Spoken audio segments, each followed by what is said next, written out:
Семејството Мијалкови од Штип ќе поднесе тужба против такси компанијата и Центарот за социјални работи. Тие по судски пат ќе бараат одговорност од надлежните, затоа што нивниот 12-годишен син со аутизам од такси компанијата наместо дома беше оставен сам на едно од најфреквентните улици во центарот на градот. Официјален став по случајот нема, реагира Мијалков. Проблемот е во тоа што Петар е со аутизам и не може да зборува, така што одењето по најфреквентната улица во 14 часот може да предизвика сериозни последици по неговиот живот. Пријави во полиција, ова е за тотална негрижа.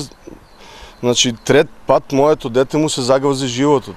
Првиот пат го најдовме на улица Подорек, што води на кај Брегалница.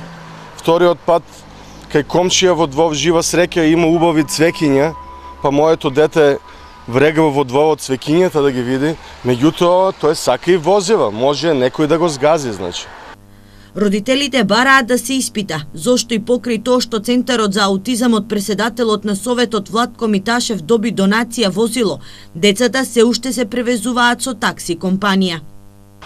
Тој ја донела ковата за нашите деца, требаше да се обезбеди шофер и нашите деца со обучен возач да бидат доставувани до центарот и дома и назад.